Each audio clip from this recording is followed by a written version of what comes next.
Well, welcome everybody. My name is Gary Triner. I am the Executive Director of Silicon Couloir. Lots of you know me, but there are a couple new faces I think on here. So we'll just quickly run through the usual, which is to introduce who Silicon Couloir is and what we do. And then we will get right into the program. And today we hope we have a good program because it's going to be breakout rooms and people get to know each other a little bit better and maybe have a little discussion on some things that are of importance to everybody here as well as to our community. So thank you very much for joining. Next slide, Rebecca. Oh, I'm sorry. No worries. So we're for all of you that don't really know this, we're a 501c3 nonprofit and we focus on entrepreneurship. And we're a programming-based organization, which means we offer, as you can see on this sort of flywheel, we offer a bunch of programs for entrepreneurs in the Tetons region. We define the Tetons region as not just Jackson Hole proper, but also Teton Valley, Idaho, northern Lincoln County, which is Alpine, even reaching down towards Sublette County and Pinedale, and every once in a while getting people in from maybe even Lander, Riverton, or Cody. So we're regional, but we like to think we have a big reach, and we welcome all sorts of entrepreneurs. Our programming ranges from chance meetings, which have been in person, are now virtual, but we will get back to in person very, very soon. I'm confident of that. To our co-work space, education course I'll talk about in a second, our foundational mentor program, pitch day competition, which some of you or most of you probably are aware of, and then our angel funding group. So, and on top of that, we have sponsors and trustees who are our supporters. So that's kind of who we are, and that's what we do. Next slide. I do want to thank, we have two really primary platinum sponsors, and one of them is Pirate Ship. It's a local homegrown company based originally out of Alta, Wyoming. They're here in Jackson now. They provide online discounted mailing through the post and shipping through the Postal Service. I know they've been growing like crazy. They're great supporters. It's a great company. You can go online and check them out if you ever need it for your business. But we thank them very much. And same with First Republic Bank. They've been a really great sponsor for us. They do great stuff in the community, and we really appreciate their support. Next slide. And then we have super trustees, Bjorn, who's from Pirate Ship. These are the trustees that make an ongoing multi-year commitment to helping Silicon Couloir accomplish what we want to accomplish. And as the demand for our programs grow, it's important to have those types of supporters. So you can see them all here. I won't call them all out, but very much we appreciate their support. Next.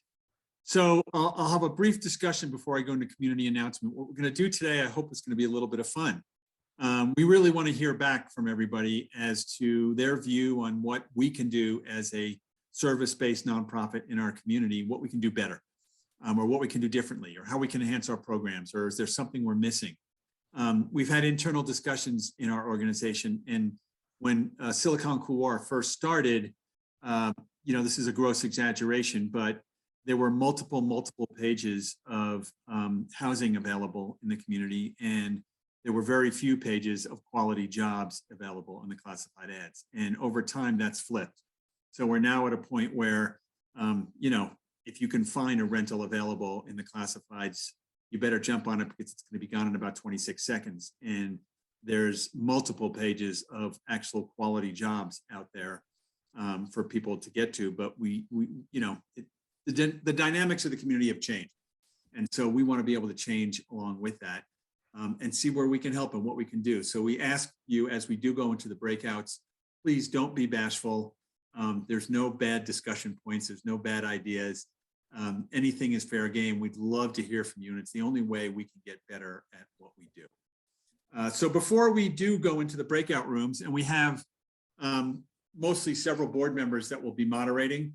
I believe Cynthia Blankenship, our board chair, Liza Millett, Annie Marita, and myself will be the four moderators.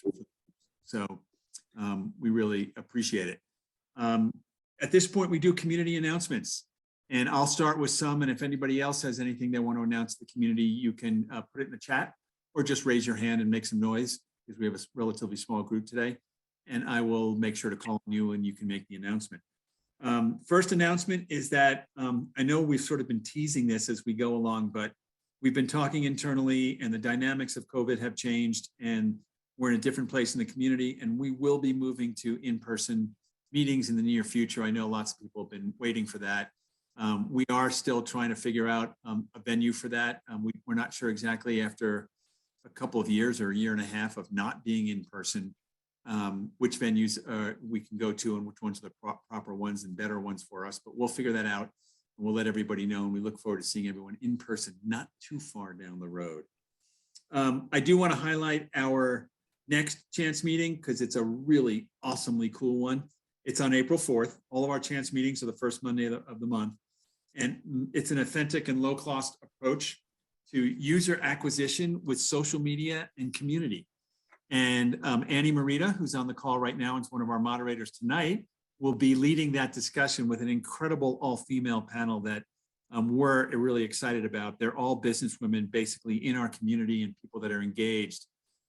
So that to me is a really, I think will be an insightful meeting to be at and take part in. So spread the word. And then finally, for me, we have our educational programming is coming up. So we have a program called Startup Success Fundamentals. It's essentially a boot camp for entrepreneurs. It's taught by some world-class instructors, Sandy Hessler and Liza Millet, who's also on our call this evening and will be one of our moderators tonight. And the course is a 5-week course. It runs from April 22nd to May 25th. It's an opening weekend and a closing weekend, and then one night a week in between. It's worth it. Everyone who's taken it, or most everyone who's taken it, has really gotten a lot of benefit out of it and loves it. So early bird registration closes on March 15th. You can go to our website at www.siliconcouloir.com, and there's a button right on the front page, right near the top, that says apply to Startup Success, and you can go from there. So please, if you know of anybody, if you're interested, or if you know of anybody who might benefit from it, please let them know. Early bird special closes on March 15th, I believe. Yeah, so those are my announcements other than praying for snow. So does anyone else have any community announcements before we get into the meat of the program? Yes, Andrew. Hi, everyone. My name's Andrew Schneider, and I'm here with the Wyoming Arts Alliance tonight. I imagine some of you may have been wondering who this strange face was joining you. I live on Casper Mountain, just south of Casper, Wyoming, but we're a statewide arts advocacy and creative industries advocacy organization. We turned 40 years old this month, and I'm up here meeting with some of our members as we conclude the legislative session to look to the interim and the next session. You can find more information about Wyoming Arts Alliance at wyomingarts.org. I don't want to chew up a bunch of time now, but happy to be here in Jackson this week and to be connected here tonight with you all. Thanks, Andrew. And I'll get to you in a sec, Liza. Marty Camino introduced us, so maybe you and I can find a time after this or tomorrow morning to go back and forth and figure out a time we can get together. Love to. Thanks. Awesome. Great. Liza? I just want to reiterate about on the Startup Success, about half the companies that take it are existing businesses and about half are ideas. And we also are trying to offer, since it's one weekend intensive and then once a week online, we're trying to offer an online version if you want to come for the weekend. And then, so Andrew, if you have artist friends that want to, think more about the business side of their business, it's a really, for example, that would be an opportunity maybe to spread the word on that. So thank you, everybody. Yes, and one of our guiding principles is access for all. So we try to make all of our programming, or most of it, as affordable as possible. There is a cost to this. We think it's important for people to have some skin in the game as they go through this process, but we think for the value for the money is really pretty darn strong. So again, please feel free to spread the word. Any other community announcements for this evening? All right, we'll get right into the program. So again, what's going to happen is Will Stabler, who's our ops manager, is going to randomly put us into 4 different break rooms, and it'll be led by 4 different moderators. And then we'll get a chance to introduce each other and hopefully have a really nice discussion about what's going on in the community and what we can do and any thoughts that you may have. And then we'll come out and report out on that and hopefully learn some interesting things. At any rate, we had a really, a nice group, a pretty diverse group. And clearly a couple things. Housing is clearly an issue. I think we all know that. We've got Jenny Wampler on here, who was in my group, who's works with STIO in the IT area, and trying to hire people for STIO to come here for her neck of the woods is really tough, as she mentioned. So we know that's an issue that we really have to figure out a way to do. And the question is, how big do we go, and does Silicon Couloir get involved in advocating for those types of things as we move forward? And I think that's a point we obviously have to talk about. Jenny, you also mentioned school programs, and then really something interesting, which I hadn't heard much of, which is DEI, diversity, equity, and inclusion, but DEI as a roadblock, I think, to people coming here. You're talking to people outside and they're like, there's not enough diversity in Wyoming, in Jackson. You have people that don't want to be the first or one of the few diverse people. Is that correct? Yeah. So that's a really interesting point of view that from an employer that I hadn't really heard much of. So I appreciate that. There was also, we had a couple of folks that were in the financial and legal side of things. And they were talking about how maybe Silicon Couloir could get engaged with firms that are a little further down the road than just earlier stage startups, because there are a bunch of businesses that they work with where founders or other people have come here and they've left for certain reasons, but clearly there's a higher level of sort of leadership and intellectual capital here. And it might be, something that Silicon Couloir should think about engaging with over time. So I would say those were the major takeaways from our group in our short time. And if either Annie or Liza or Cynthia wants to go next, one of you just take it away. All right, I'll go. So our group was myself, obviously, Kyle Trumbull, Andrew Schneider, Eileen Crawford, and Chris Woolley. And so we had a really interesting mix of folks. Kyle and Andrew have actually been in the business of sort of working with startups and supporting them. And I'd say Eileen is possibly a budding entrepreneur herself. And so we actually had quite a range of people's familiarity with our organization, but on the whole, I would say there was a lot of positive energy in our breakout room. We had a lot of, so basically what we did was we gathered impressions of Silicon Couloir from people that maybe are new to us and how they found out about us. So what we found was that there was a lot of word of mouth. And so a lot of people get introduced to us by word of mouth, but once they get on our website, it's really awesome, easy to use, and helpful. So thanks, Rebecca. We also a lot of support for our programs, especially chance meetings, as a really welcoming and easy way to get involved with Silicon Couloir. I know that's how I started. That's how Chris Woolley started. So again, anybody out there, everybody on the call, please spread the word, because that's obviously really effective. And we also touched on some other of our programs, including the excellent startup intensive and in all its startup success, all of its permutations have been really impactful for those who've participated. And also a shout out to our Teams program and our Angel program. So thanks very much to everybody who participated.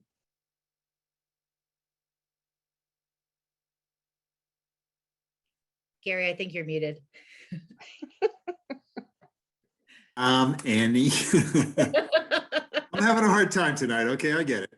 I was lip reading. I'm like, I think that looks like an Annie versus Eliza. So, our group was heavy on Silicon Couloir, but we had Mary, Rebecca, Greg, and Julie, and we started the conversation after introductions talking about life in the Valley, and went quickly from housing into the realities of what's really going on with middle school and high school students. and figuring out, is there a way to do more proactive programming for them after school? And is this something that Silicon Couloir could possibly be involved in? Veronica had mentioned this Wyoming After School Alliance. And is there some type of, entrepreneur training or something where we could actually have programming that was aimed at our younger entrepreneurs? So these are for kids who maybe, maybe they've done sports, maybe they haven't. There's no real place for kids to hang out. I was telling my group that one of my neighbors decided that she's 14, by the way, that she was going to buy an RV so that she and her friends had a place to go and hang out after school. I don't know if her parents really understood that because the kids can't drive, but anyways, it was just an interesting discussion as far as, is there something that Silicon Couloir could offer, for, those younger, or attach ourselves to one of the schools to figure out if there's programming, beyond the classroom that we could be involved with. Cool. I like that. All right, Liza. Yeah, I just added in the chat that 2 of our pitch day winners were actually seniors in high school here. And there is a business plan competition within the school that I've been a judge, and many of us have been judges for the last several years. I don't know that they did it in COVID, but yeah, I had Will Howard, Lori Crabtree, Veronica Donahue, and Dave Anderson on my calls. We had 2 people who are new first timers on chance meetings, Dave, a trustee, and Lori, a long 30-year Valley resident. So we had, I think, the overriding theme was that Silicon Couloir was positive, but it turned a little dark as we thought about everything going on in the world right now, and does any of it really make a difference? And how we can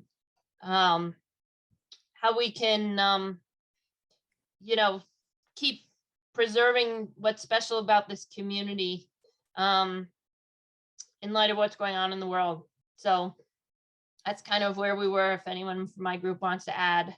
I know Veronica wanted to see if we could have closer tie with Impact 307 and all the stuff they're doing at a state level. So Gary and Veronica, I just connected you via email, and hopefully you guys can take that to a new conversation. So. Awesome. Thank you. And, Veronica, just to that point, it's interesting. I think we are pretty much, as far as I know, and I could be wrong about this, but we're the only sort of 501c3 nonprofit that's in this space, right? 307 and some of the other organizations get funding from the state, get funding from the University of Wyoming, and we don't. So we're a little bit of a different beast. We'd love to do more with people around the state. I think most of you probably know that there's a little bit of a divide that I wish didn't exist between Teton County and the rest of the state. I think it's artificial and unfortunate in some ways, but we would love to break down some of those barriers, because I think we have a lot to offer the rest of the state, and certainly we'd like to help, and they can, there's things that folks around the state can offer us as well. So I'd love to get together with you, Veronica. We'll figure out how to do that. Liza, you bring up an interesting point. I don't know how relevant it is in the scheme of the bigger picture as we go forward for Silicon Couloir, but we live in a little bit of a bubble in this incredible Northwest region of the country. And, we have a very specific mission that's focused on our region. In tough times like this, and really difficult times when things going on in the world are scary, is that something we even should be looking at, or do we focus still on, here's what we can do here, and there's things we can make a difference in locally. I call it the macro versus the micro.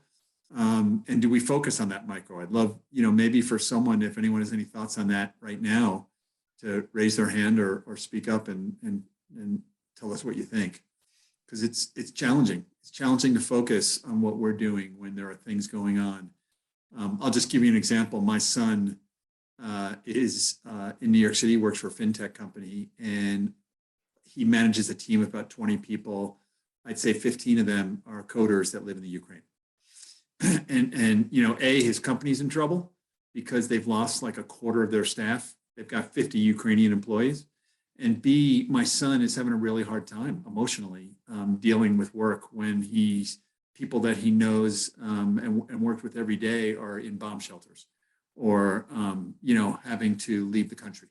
So, how does that impact us here? What do we do? Is that something that as an organization we make a statement on? I don't know. Any thoughts on that? Anyone? Sorry, I thought I saw Julie raise her hand. Okay, great. Julie? Hi. Well, to your first part of the question, are we supposed to stay focused on what we can do here, the macro and the micro? I think it's obviously a moral dilemma sometimes for people, but I think it's really important for us to keep trying to make life better for the people in the community. It's all we can try to control. And I mean, unless some of us are going to go over and take up arms in Ukraine, I don't know how else to support them. Anything that I've looked into looks questionable if it's supportive or not. So that's just my 2 cents about what is important on a whole in the community, because there's people struggling, and there's a quote about that, everybody's suffering is their own. And I can't even begin to understand what it would be like for a bomb to be falling outside my house. I hope I never have to. But at the same time, I try to make a good life where I've been fortunate enough to land. So. Yeah, I get it. Thank you. So any other thoughts on that before maybe I change the subject a little bit? I think Allison was raising her hand. Oh, I didn't miss that. Okay, thank you, Allison. Thank you, Cynthia. You're eagle eye. Thanks. I would say that the Ukrainian crisis is not so far from Jackson, given that there's many people from Ukraine living and working within Teton County. So it is relevant. It is important. Yeah, I think, we can't totally push out the outside world, obviously. Just out of curiosity, Allison's in Mexico right now, doing some work with one of our sister communities, I think. What's it like down there? In terms of how people are reacting to the events that are taking place around the world. I am not seeing much of it where I am in rural Tlaxcala. I'm not. Good. So we have a range of programming that I talked about at the beginning. Is there a gap? Does anyone, is there some place in our programming that maybe we didn't have an opportunity to talk about, that people think there might be a gap that we can fill? One of our other guiding principles is founding to funding. We want to have a program for wherever people are in their entrepreneurial journey. We think we're doing a good job, but is there any thought on that as well? Looking for.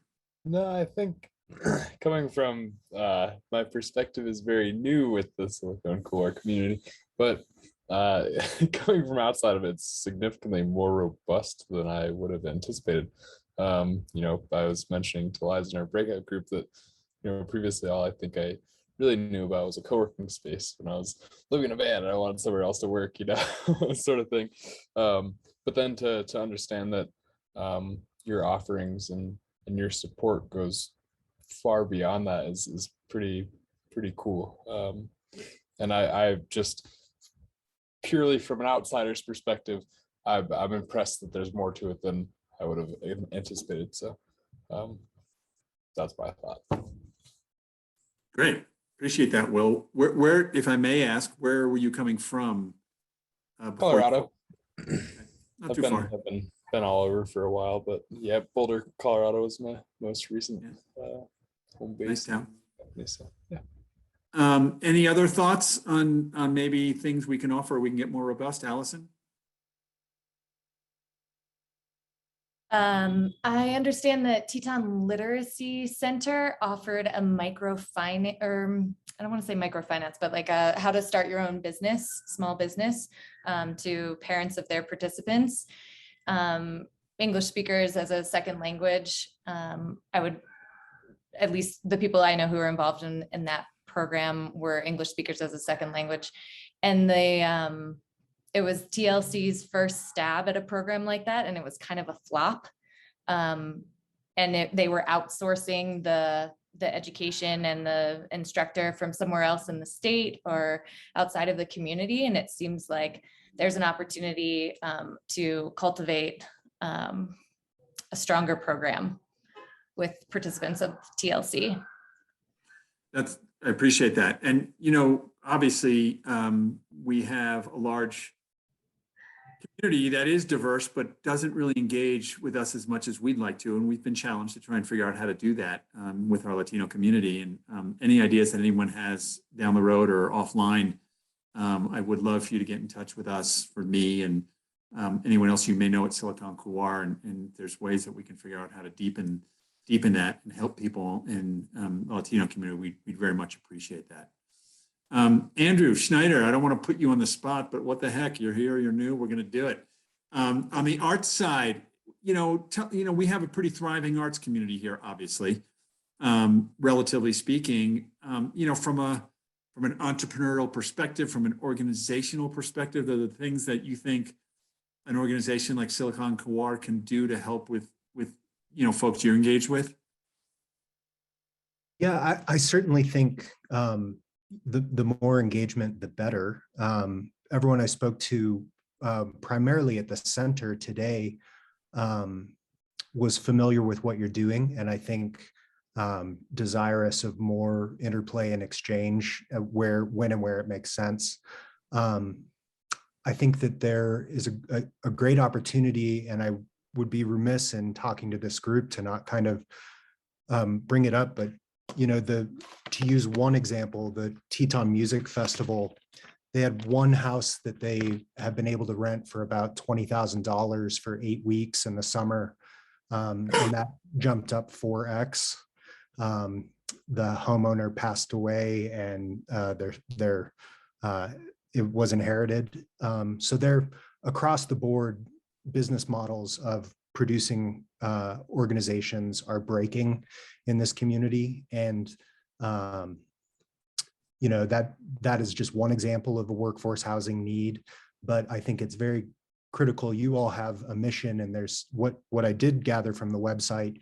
You care and are concerned about the culture of the mountain town here in Jackson, and I think that very quickly, when the arts go away, the quality of life and the quality of visitor experience that people expect changes. And so the land value changes. So it's kind of short-sighted to not to tend to this matter. And it's a huge opportunity. The government is not coming to help. So for private sector folks, and from an arts standpoint, we're here to kind of help on the lobbying side to create the environment that you need. So keep us in mind as a partner on that path. Beyond that, I think I always advocate for, especially in towns the size of Jackson, for succession planning with your Main Street businesses as a great activity. And I think you kind of spoke on that earlier, but it's the idea of how do we maintain the culture that we want to see in our community, where our small businesses thrive. And if an owner ages out of entrepreneurship and there's not either an employee model where the employees existing can take over ownership and continue that business, then the faces of our communities change in ways that we don't control. So just a couple thoughts on my first day in Jackson here, and some ways that the entrepreneurial community can kind of plug into the arts and culture community a little bit better. But as has been said a couple times, you all do great work up here. I think you're recognized for that, and people want to be here, obviously. Yeah. Oh, I appreciate it. Thank you, Andrew, very much. One of the things that I like to talk about is sort of how every community has sort of three main sectors, right? The public, private, and nonprofit. And the public sector is government, and government tends not to be cutting edge. It's reactive more than it's proactive. Generally, politicians don't want to lose their job and get ahead of the curve. And the nonprofit sector tends to fill the gaps, right? So if there's a need in the environment or the arts or education that isn't being met by either the public or the private sector, someone will come along, or a group of people will come along and start a nonprofit, right? In the arts, whatever it might be.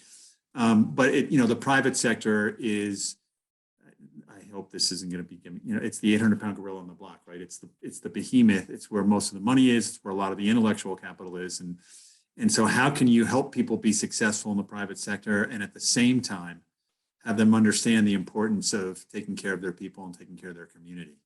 And I think that's where we've been moving as Silicon Couloir, and it's really important to us, and it's the way we're going to have an impact going forward.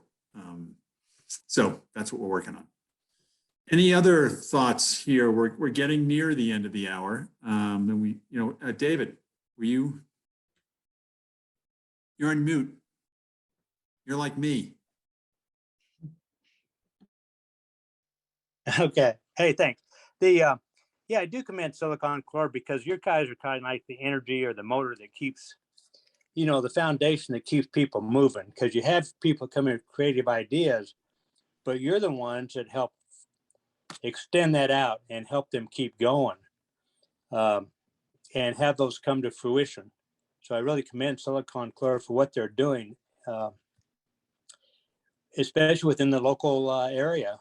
And I think that may be the best focus to be, is to help out where possible, but also to make it the entrepreneurs sustainable. Right. Well, if we can create good jobs, if we can support people that are creating meaningful, well-paying jobs, I think we've done a good job in keeping this community diverse in terms of its people, and hopefully dynamic in terms of its environment going forward for the long haul. So thank you. We weren't looking for the kudos. The idea here is to get more ideas, but we appreciate hearing both the good and the bad. So thank you, David. I very much appreciate that. Any other sort of final parting thoughts this evening before we pray for snow and a storm is coming in the next couple of days? All right. Well, thank you, everybody. This is the kind of thing that normally we would be able to do in person, sort of normally in the course of a chance meetings. And so hopefully we will be back at that very, very soon. Again, we're just looking at some of the logistics of how to accomplish that. But please remember our next chance meetings with Annie in the lead as a moderator on the panel should be really fantastic and interesting. So if you have anyone you want to be there, it's awesome. Of course, with Annie leading the show, it will be for sure. Absolutely. We know it'll be energized, right, Annie? Oh, yes. All right. Well, thank you, everybody. Have a great Monday evening, and we appreciate your participation and feedback. And if you've got anything else, keep it coming. Thank you very much. Thanks for coming. Are you going to stay on? Thank you. Thank you so much.